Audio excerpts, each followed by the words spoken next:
and gentlemen, put your hands together for your host for the evening, Adam Harvin.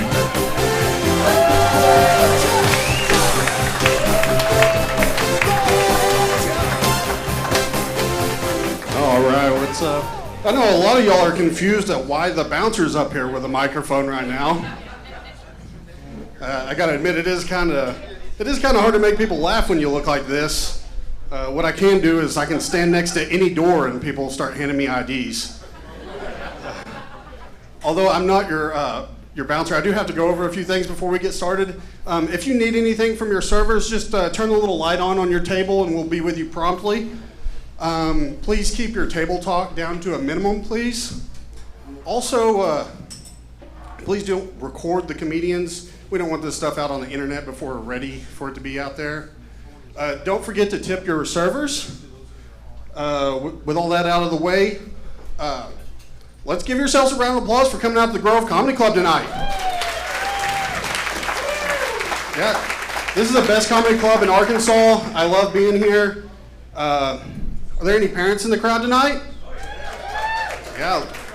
Let's give it up for the babysitters. Nice.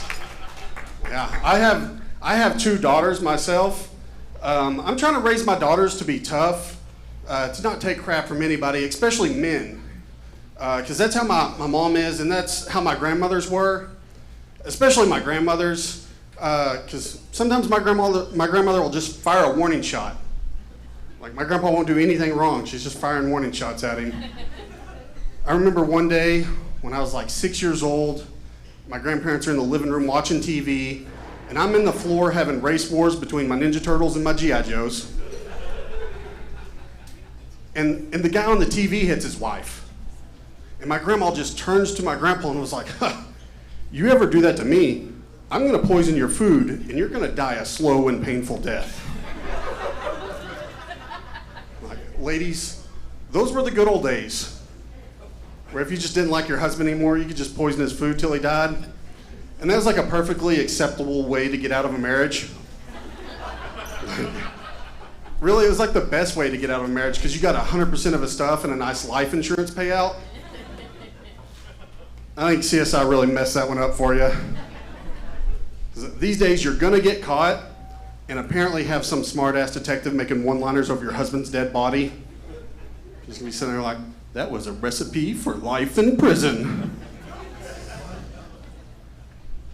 But of my two grandmas, that's not even the scarier of the grandmas. My other grandma is this little bitty Hispanic lady, mi abuela, if you will. And she's the sweetest little old lady, but she had 17 kids. Yeah. And all 17 kids are terrified of this sweet little old lady. And it never made any sense to me. Till one day I came up with this theory that maybe my grandma didn't have 17 kids. Maybe my grandma actually had 18 kids. She just drowned one in the tub in front of the rest of them. It was like, hey, that's what you get if you don't listen to mom. There's not gonna be any spankings. There's not gonna be any timeouts. One of you just go missing. And if you have 18 kids, nobody's gonna notice if one goes missing. Nobody's doing a head count on your kids. I'm pretty sure my grandpa wouldn't even notice. He'd probably come home from work one day and be like, wasn't there a little boy like this tall, kind of look like me a little bit? Nah, I think that's him. That might be him, I don't know. With 17 kids, can you imagine that? I don't even know how you could afford 17 kids. Especially with all the parking tickets that my grandpa got. Because everywhere my grandpa went, he just left his truck in the middle of the road. Because my grandpa never pulled out of anything.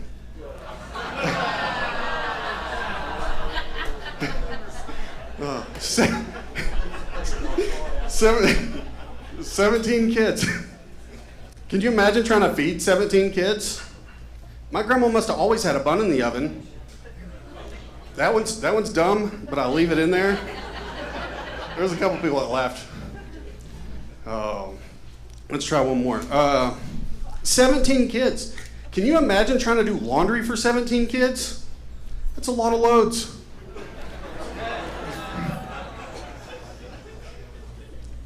No. I don't know if any of y'all have done the math on that yet, but 17 kids at 9 months per kid means my grandma was pregnant for almost 13 years of her life. Now that's like being pregnant from the time it takes you to get from kindergarten to 12th grade. Now, I know a lot of ladies these days have gotten famous for being pregnant between kindergarten and 12th grade. That's not the same thing. My grandma's a saint. This isn't 16 and pregnant. This is 16 kids and pregnant. I think my grandma should have had her own reality TV show. They gave one to the Duggars here in Arkansas. It did not end well, but we won't go into that. But it was called 19 Kids and Counting. They could have called my grandma's TV show 18 Kids and Eliminating. It would have been a way better show. They would have been like, tune in this week to see which kid makes it to their next birthday and which kid gets voted out of the trailer park.